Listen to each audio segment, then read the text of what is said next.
Welcome back everyone. Welcome back to this particular lecture of single phase transformer and three phase induction motor. So what is a single phase transformer? At the core of the transformer core is usually made up of the silicon steel. Okay, we have already discussed the silicon steel material in DC generator and DC motor. This material is having high permeability and low hysteresis loss. So at the core of the transformer, we have these two coils. One is a primary coil, another one is a secondary coil. So these two coils are placed at the core of the transformer very close to each other. Now, if we give the AC supply voltage at the primary of the transformer, then what will happen? Some AC current will start flowing, and this current is fluctuating in nature. Now, this current will also start flowing through this primary of the coil. As a result, a magnetic field will be produced, and this magnetic field will also be alternating in nature. Now, Faraday says that if there is a if there is a fluctuating magnetic flux, if the magnetic flux is continuously changing, then EMF will get induced in the coil. Okay, now once the EMF is getting induced in the coil, what will happen? This magnetic flux in the primary will get linked to the secondary of the coil. Once this flux is getting linked to the secondary of the coil, what happens? Again, that means some induction will get created in the secondary of the coil, and EMF will generated in the secondary of the coil, and the current will start flowing through the secondary of the coil, and the secondary of the transformer is usually connected to some device. Suppose a bulb is connected to the device. So once a current starts flowing through the secondary of the coil, the bulb will glow. Okay. Now, why we have to connect this primary then secondary? Why can't we directly give the supply voltage to the load? If it happens, because at the beginning I told transformer is a device that basically steps up or steps down the AC supply voltage. Okay, so if without the presence of this primary and the secondary winding, if we directly connect the supply voltage to the bulb, then the supply voltage and the load voltage will be same. Our main objective is to either step up or step down the input AC voltage, keeping the frequency of the voltage same. Okay, that is the purpose of the transformer. Now, the EMF induced in the coils, we know E equals to minus d phi dt. D phi dt is the rate of change of the flux. So, higher the rate of change of the magnetic flux in the coil, then more EMF will get induced. Okay. Now, if we consider that if one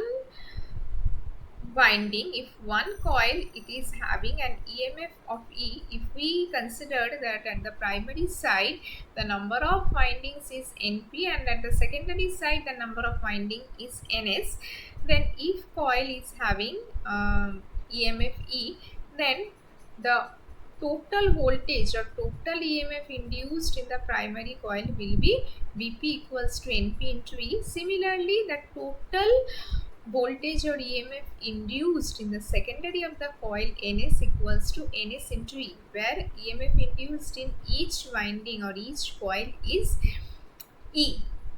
Okay, now from this equation and this equation we can write Vs by Vp equals to Ns by Np. That means when the number of turns in the secondary is higher than number of turns in the primary, the secondary output voltage will be higher than the primary input voltage. Okay, this type of transformer is called the step up transformer. when the number of turns in the secondary is lower than the number of turns in the primary, the output voltage of the secondary will also be lower than the input voltage of the primary, and this is called the step down transformer. Okay. Next, we will move on to the three-phase induction motor. Okay, so this three-phase induction motor, they are basically having two parts. One is the stator or the stationary part, another one is the rotor or the rotating part. Now, suppose you have a thin copper wire. You are continuously joining, you are continuously uh, looping that thin copper wire, so it will take this kind of shape. Okay, now if you give some AC supply voltage to this current carrying copper coil, what will happen? It will generate some magnetic field. Okay, now but this magnetic field, the strength of the magnetic field, it won't remain constant. It will depend upon the magnitude of the supply voltage. Let's say when the supply voltage is 100 volt, that time you will get a particular magnetic strength. Now if we increase the supply voltage, let's say it is at peak now 230 volt, then you will get the maximum magnetic field across this coil. Then again when it is decreasing, if you decrease the supply voltage 100 volt, then again the magnetic field will decrease. Now at the negative side, if you give the minus 100 volt, then magnetic field will produce, but it will produced in the opposite direction. That means this side will be S now, this side will be N now. Again if you apply the peak voltage at the negative side, what will happen? You will get the peak magnetic field, but the direction of the magnetic field will be opposite. Okay, likewise by changing the magnitude of the AC voltage, we can control the magnetic field strength. Okay, now this three phase and single phase circuit we have already discussed before. In three phase circuit, all each of these phases, they maintain 120-degree phase difference among each other. So we have three phases. This is my red phase, this is my yellow phase, and this is my blue phase. Okay, next, and all these neutral conductors, they are commonly connected to each of these three phases. Okay, that means if you draw this, each of these red, yellow and blue phases, each of them having 120-degree phase difference among them. Okay, so first red one, it was low, then this voltage at the red phase it is increasing, then slowly it will decrease, then again the voltage at this yellow phase, it will slowly start increasing, it will reach to its peak and then it will start decreasing, then same thing will happen to this blue phase. Okay, now that means first when the AC voltage at this R phase is high, then at the peak value of the AC voltage, it will produce the strong magnetic field, and that time the magnetic field at this yellow and blue phase will be low. Next, the peak voltage, when the peak voltage across this yellow phase is high, that time the magnetic field at this red and the yellow blue phase will be low, but magnetic field at the yellow phase will be high. Similarly, when the AC voltage at this blue phase is high, it will produce the high magnetic field. So the stator of this three-phase induction motor, uh, where we are giving the three-phase AC supply, it will generate a rotating magnetic field.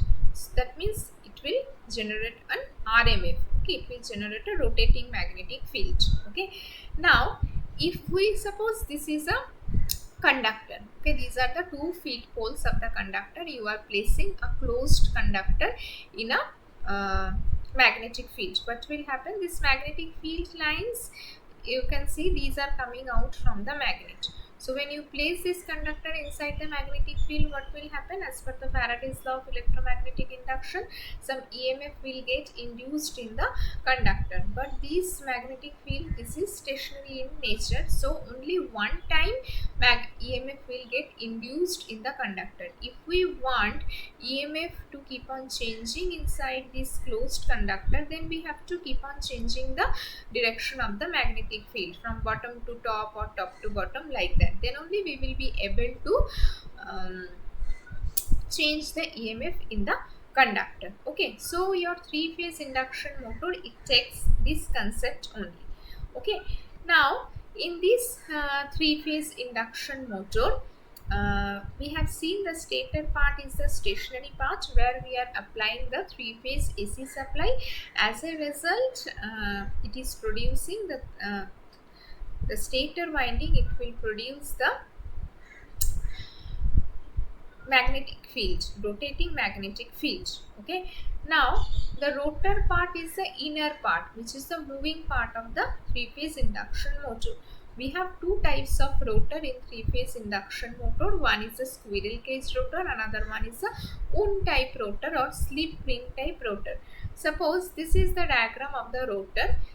All these lines are the aluminium conductors. If all these aluminium conductors, if we are shorting at the edge of these conductor uh, bar, then it will be called as end ring. That means you can consider all these aluminium conductors, all these lines are shorted together at the end. Okay, now if you place this rotor inside this stator, what will happen? See, in this stator, we are giving the three-phase AC supply. The stator windings, they are getting the three-phase AC supply, and we are placing the rotor inside the stator. So, what will happen? In this case, the conductor of the rotor, we have seen, right? Rotor, they are having these conductors, okay, and these conductors are shorted at the end. So the conductor of the rotor, they will start cutting the magnetic field of the stator. Okay, once they start cutting the magnetic field of the rotor, an EMF will get induced in the rotor.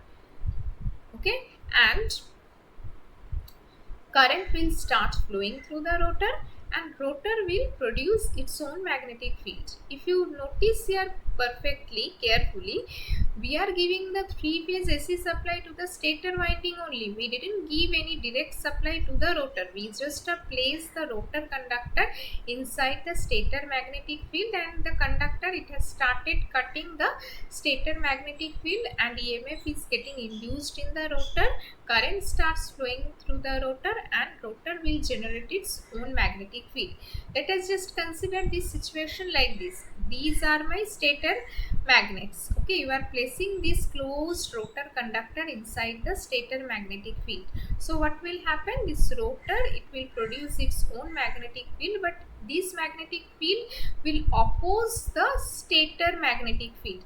That means if for stator, if this is north pole and south pole, for rotor this will be south pole, this will be the north pole, and this rotor magnetic field, it will try to catch the stator magnetic field. As it tries to catch the stator magnetic field, as a result, what will happen?